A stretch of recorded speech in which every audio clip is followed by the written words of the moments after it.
Broker बोले खास पेशकश हमारी। हर रोज की तरह हर्ष हमारे साथ जुड़ चुके हैं तमाम नंबर्स लेकर के। हर्ष बताइए आज की पहली कंपनी। ये बिल्कुल देखिए, आज हमारे रडार पे 4 कंपनियों की, 4 में से 3 जो हैं वो सरकारी हैं, जिसमें रिटेल निवेशकों की अच्छी खासी हिस्सेदारी है। तो सबसे पहले कंपनी हम लोग डाबर की बात कर लेते हैं। मॉर्गन स्टैनली की रिपोर्ट है, अंडरवेट की सलाह दी है, 396 रुपए के टारगेट दिए प्रति शेयर के हिसाब से देखा जाए। अभी जो स्टॉक है 475 के आसपास यहाँ पर ट्रेड करा, तो अच्छा खासा डाउन साइड यहाँ पे दिखा रहे हैं यहाँ पर। अब इनका कहना क्या है, देखिए इनका साफ तौर पर कहना है कि आप कामकाजी मुनाफा देखें तो 10 साल के अपने निचले स्तर पर पहुंच गए हैं यहाँ पे। ये एक बड़ी चीज़ है यहाँ पे। इसके अलावा रेवेन्यू लगातार कमजोर हुआ है। साथ ही होम एंड पर्सनल केयर जो है उसमें एक नेगेटिव ग्रोथ देखने को मिली है, 3% डाउनफॉल देखने को मिला है। साथ ही जो हेल्थ केयर सेगमेंट है वहां पर भी फॉल है। शैम्पू सेगमेंट है वहां पर भी धीमापन देखने को मिल रहा है। और इतना ही नहीं, अगर आप बेवरेजेस यानी ड्रिंकिंग सेगमेंट की तरफ बढ़े तो वहां पर भी 9% का फॉल देखने को मिला है। साथ ही हम सब जानते हैं कि कंपनी ने बादशाह मसालों में 51% जो एक्विजिशन किया था, और अगर आप देखें क्वार्टर 1 और क्वार्टर के हिसाब से देखें तो क्वार्टर 3 में 16% की ग्रोथ थी, और अब जो घटकर है वो 6% की ग्रोथ आ गई है। तो ये तमाम फैक्टर्स हैं, फंडामेंटली कमजोर फैक्टर्स, जिसके वजह से यहाँ पर जो मॉर्गन स्टैनली है उन्होंने 396 रुपए का टारगेट दिया है। तो टारगेट यहाँ पर डाबर पे घटा दिया गया है, 470 का के आसपास चल रहा है, 396 का टारगेट कर दिया गया है। तो ये नीचे की तरफ जो है जाता हुआ दिखाई दे सकता है। डाबर पे सर आपकी राय क्या होगी?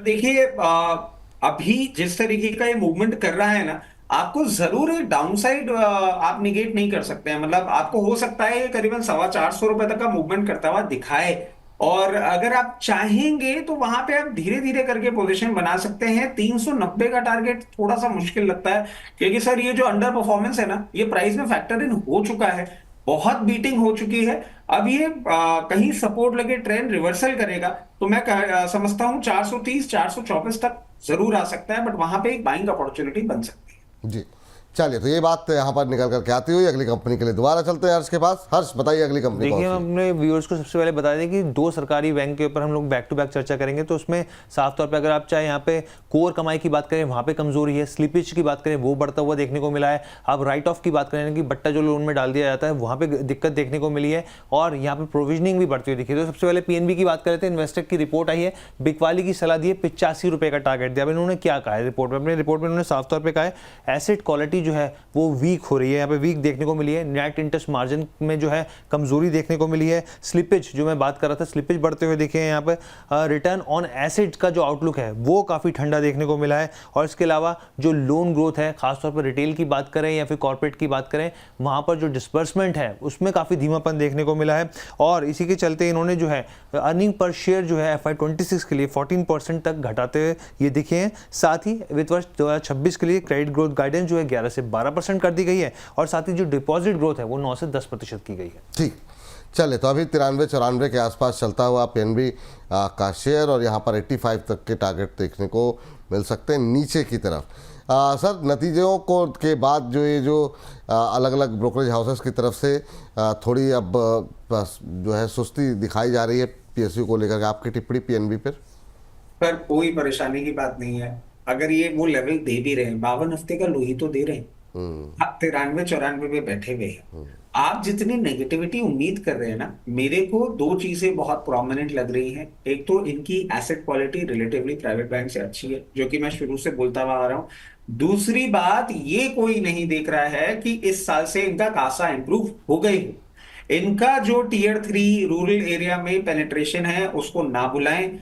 वो 12.75 इनकम टैक्स का जो आपको रिबेट मिल रहा है वो कासा इनका बढ़ाएगा। इनका आने वाला समय मुझे अच्छा लग रहा है, जो ये लेवल दे रहे हैं आ जाए बिल्कुल अच्छा है, बट वहां पे एक बाइंग अपॉर्चुनिटी क्रिएट होती है। तो मेरे को कोई ऐसी नेगेटिव बात नहीं लग रही। 93-94 चल रहा है, 85-86 ठीक है, वहां बाइंग कर लेंगे, यहां मत करिए, वहां देख लीजिएगा। ठीक है सर। अगली कंपनी हर्ष कौन सी होगी? अगली भी बैंकिंग स्टॉक है सरकारी, बैंक ऑफ बड़ौदा। खूब पिटाई हुई, 10% तक भी टूटता हुआ दिखाई है।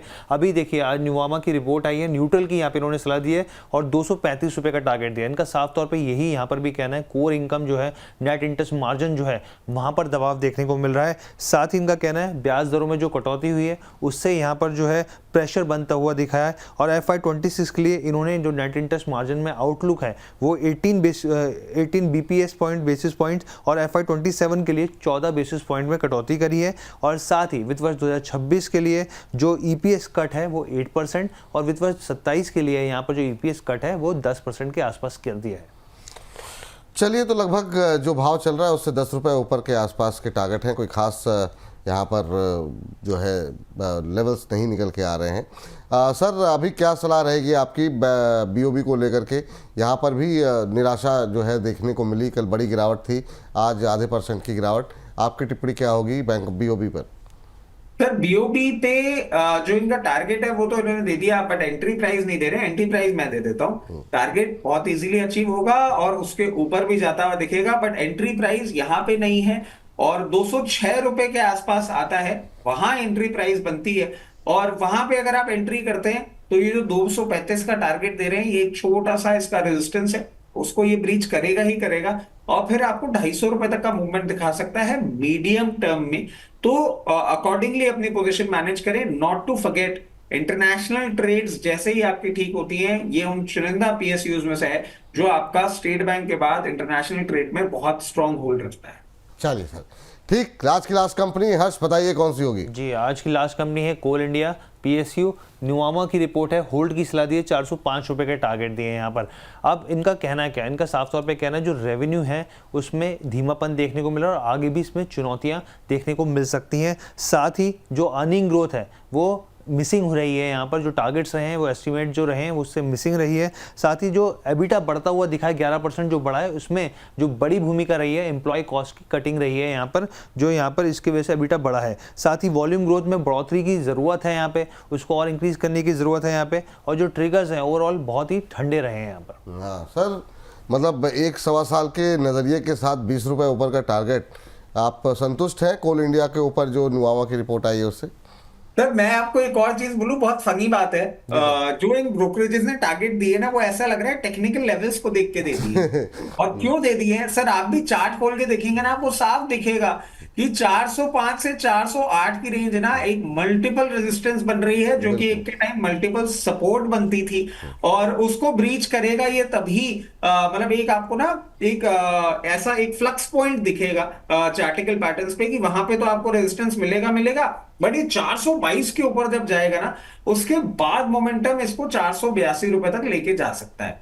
तो ठीक है, अगर आपको यही टारगेट लग रहा है तो हम भी इस टारगेट से शॉर्ट टर्म के लिए संतुष्ट हैं। आपकी टेक्निकल रीडिंग बहुत अच्छी है, नुवामा को कंग्रेचुलेट कहूंगा इस चीज के लिए। और एक और चीज ऐड कर दूंगा कि फ्रेश एंट्री पॉइंट जो है वो थोड़ा सा नीचे करेंगे सर, 374 368 की रेंज में आएगा तो फ्रेश एंट्री करेंगे और फिर ऊपर की ओर देख सकते हैं। कोई ऐसा प्रॉब्लम वाली बात नहीं, क्योंकि एक फेज ऑफ कंसोलिडेशन में है ना सर। जब तक 424 को नहीं तोड़ेगा ना, तब तक ये ब्रेकआउट नहीं बनेगा, बट हाँ वो लेवल्स इस कंसोलिडेशन में ही वो अचीव कर ले। ठीक, तो ये बात कोल इंडिया को लेकर निकल के आती हुई, तो चारों शेयरों में बात हो गई, लेकिन पावर की बात हो रही है। तो सर चलते चलते एक जरा टाटा पावर पे नजर डाल दीजिए। हमारे एक दर्शक अवधेश जी बहुत देर से परेशान है, तो इसी सेगमेंट के अंदर इसको लेकर ले लेते हैं। टाटा पावर 475 के आसपास इन्होंने 100 शेयर लिए हुए हैं, एवरेज करना चाह रहे हैं और बहुत लोग जानना चाह रहे हैं अब इस समय टाटा पावर में क्या करें।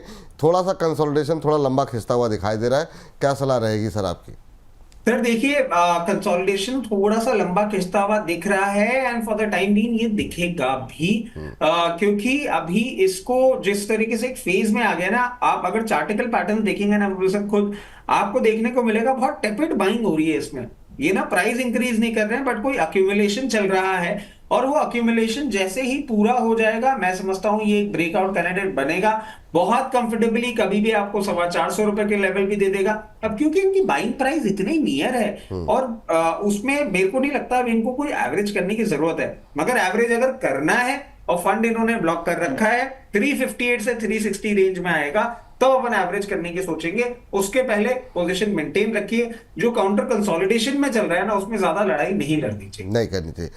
हर्ष बहुत बहुत शुक्रिया, थैंक यू आपका आज की चर्चा में जुड़ने के लिए। ब्रोकर बोले में फिलहाल इतना ही।